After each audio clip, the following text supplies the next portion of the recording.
আমি আমার আগের ভিডিওটি করেছিলাম শোভাবাজার অঞ্চলের একটি আহ, অন্যতম গুরুত্বপূর্ণ জায়গা লাল মন্দিরকে নিয়ে।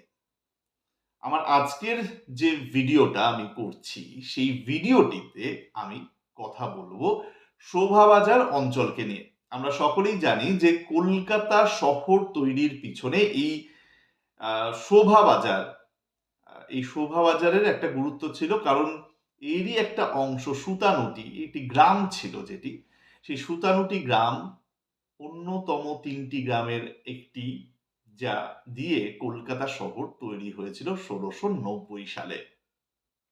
বুঝতেই পারছেন যে এর একটা আলাদাই গুরুত্ব রয়েছে। তার পাশাপাশি এই পার্টিকুলার জায়গাটা মানে শোভাবাজার সুতানুটি যে জায়গাটা, সেখানে এত কিছু রয়েছে, এত কিছু এক্সপ্লোর করার রয়েছে। উত্তর কলকাতার অন্যতম গুরুত্বপূর্ণ জায়গা হিসেবে পরিচিত এই শোভাবাজার সুতানুটি। কি রয়েছে? প্রথম কথা, শোভাবাজার সুতানুটি অঞ্চলে রয়েছে কুমোরটুলি এলাকা। যে কুমারটুলি বা কুমোরটুলি, যেভাবেই আপনারা উচ্চারণ করবেন না কেন, সেই কুমারটুলি বা কুমোরটুলি হচ্ছে ঠাকুর গড়ার বা প্রতিমা গড়ার বা মাটির বিভিন্ন জিনিস তৈরির স্থান।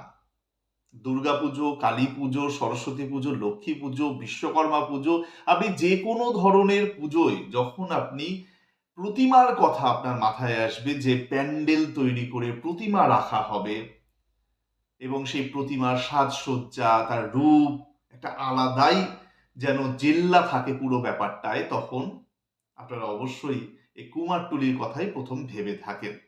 যদিও সময়ের সাথে সাথে কুমারটুলি বলতে অ্যাকচুয়ালি বা কুমোরটুলি বলতে শুধুমাত্র যে শোভাবাজারকে বোঝায় তা নয়। অনেক জায়গাতে যে সমস্ত জায়গায় মাটির আহ, এই শিল্পকর্ম হয়ে থাকে মাটি দিয়ে, সেই জায়গাটি কিন্তু কুমোরটুলি বা কুমারটুলি হিসেবে সেই সমস্ত জায়গায় পরিচিত হয়ে যায়। যেমন কালীঘাট অঞ্চলে একটি কুমোরটুলি পাড়া আছে, তো সেটাও কিন্তু রয়েছে। এখন বিষয়টা হলো এই যে শোভাবাজার সুতানুটি, এখানে কুমোরটুলি ছাড়া বা কুমারটুলি ছাড়া কি রয়েছে? রাজবাড়ি রয়েছে, যে রাজবাড়িতে আপনারা যেতে পারেন। দুর্গাপুজোর সময় এই রাজবাড়ির আলাদাই একটি রূপ থাকে। প্রতিদিন সেখানে একেবারে রাজার সময় থেকে যেভাবে পুজো হয়ে আসছিল, সেই পুজো আজও পর্যন্ত চলছে এবং সেই পুজো দেখতে বহু মানুষ, বহু বিদেশি ভিড় জমান। দেশের বিদেশের বিভিন্ন প্রান্ত থেকে মানুষ এখানে আসেন এবং যদি ভিতরে যান তাহলে আপনারা বুঝতে পারবেন যে শোভাবাজার রাজবাড়ির ভিতরেই কিন্তু সেখানে প্রতিমা তৈরি হয়। তো এটাও কিন্তু অবশ্যই দেখার মতন একটি বিষয় এবং রাজবাড়িটি আপনি ঘুরেও দেখতে পারেন। যদিও সব জায়গায় আপনাকে ঢোকার জন্য পারমিশন দেওয়া হবে না, তবে যতটুকু আপনারা দেখবেন আপনাদের মন ভরে যাবে। কিছুক্ষণের জন্য তো আপনারা ইতিহাসের পাতায় চলে যাবেন। এটা নিয়ে আর বলার অপেক্ষা রাখে না। এবার এই যে শোভাবাজার সুতানুটি এলাকায়, তাহলে একটা আমি বললাম কুমারটুলি বা কুমোরটুলির কথা, একদিকে আমি বললাম যে শোভাবাজার রাজবাড়ির কথা।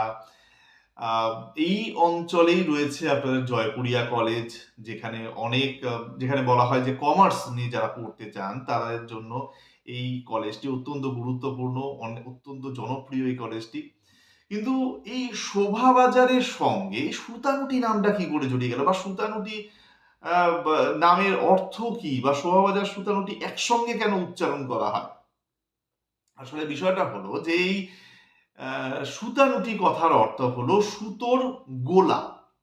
সুতোর গোলা, যে সুতোর আসলে এখানে অনেক নদীর পাড় রয়েছে, আহিরিটোলা, কুমোরটুলি, এই সমস্ত যে নদী তীরবর্তী ঘাটগুলো রয়েছে, সেই সমস্ত জায়গায় একটা সময় নাকি সুতোর বাজার বসতো। তো এই যে সুতোর বাজার বসতো, সেটা এই একটা সময় ছিল, মানে যদি আমি ব্রিটিশ আমলের কথা বলি, ইংরেজদের কথা বলি, সেই সময় এই শোভাবাজার অঞ্চলই ছিল কিন্তু ইংরেজদের মূল ব্যবসায়িক ক্ষেত্র থেকে ইম্পর্টেন্ট কাছারি বলা যেতে পারে একটা ছিল। হুম তো ব্যবসা বাণিজ্যের জন্য এই জায়গাটি অত্যন্ত গুরুত্বপূর্ণ হিসেবেই পরিচিত ছিল। এবার বিষয়টা হলো যে এই সুতোর গোলা থেকেই সুতা নুটি এসছে এবং একটা সময় ছিল যে এই জায়গাটি এতটাই জনপ্রিয় হয়ে যায় ব্যবসা বাণিজ্যের ক্ষেত্রে, কারণ নদী পার ছিল এবং ইজিলি কানেক্টেড হওয়া যেত।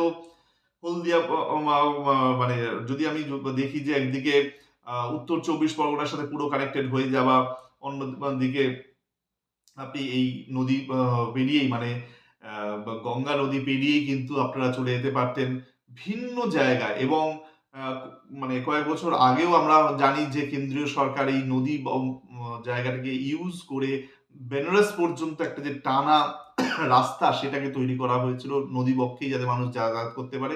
এবং এখনো পর্যন্ত সেটা সুন্দরবন হোক বা নদী বক্ষে যে সমস্ত জায়গাগুলো রয়েছে সেগুলোকে ঘুরিয়ে দেওয়া দেখানো হোক, সেই সমস্ত জায়গা আজও পর্যন্ত চেষ্টা করা হচ্ছে।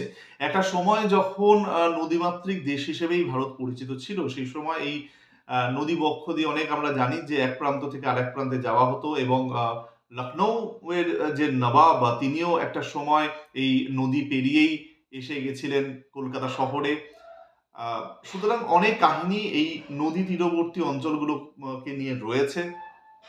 তো ঠিক সেরকম ভাবেই তো এই নদী পেরিয়ে চলে আসেন হচ্ছে বেশ কিছু আহ, যারা শেঠ বা বসাক, যাদের সারনেম, তারা এখানে এসে ব্যবসা করতে শুরু করেন। এবং তাদেরই মধ্যে একজন অন্যতম ছিলেন হচ্ছে শোভারাম বসাক। সেই শোভারাম বসাকের নাম থেকেই শোভাবাজার নামের উৎপত্তি। এবং এই শোভাবাজার তার সঙ্গে হচ্ছে সুতানুটি, যে দুটো আমি আপনাকে বললাম কাহিনী, যে শোভাবাজার নামটা কোত্থেকে এলো, সুতানুটি নামটা কোত্থেকে এলো।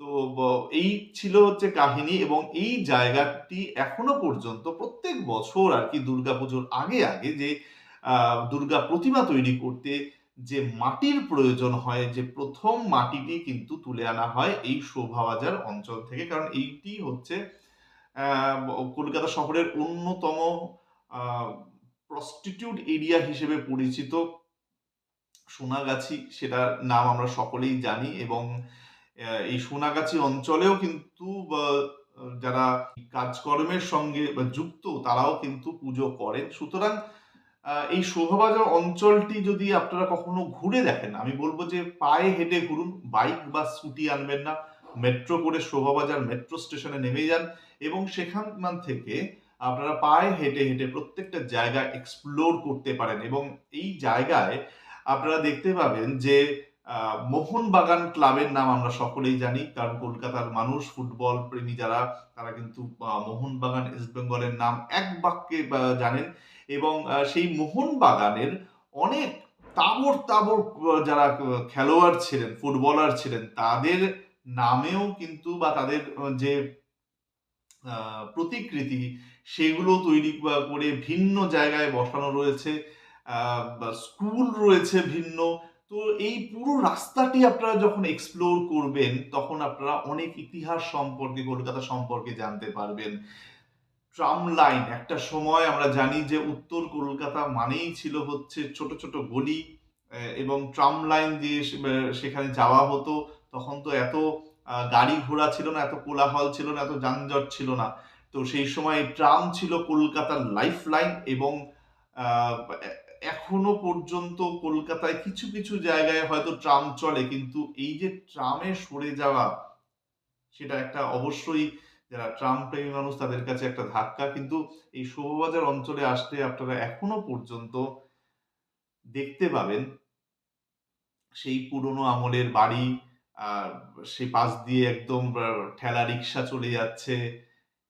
এই যে মুহূর্তগুলো, এই যে সিচুয়েশন গুলো যদি আপনারা উপভোগ করতে চান, তাহলে শোভাবাজার সুতানুটি অঞ্চলে আসুন এবং সেই জায়গাগুলো ঘুরে দেখুন যেগুলো হয়তো কখনো আপনি ঘুরতে চেয়েছিলেন।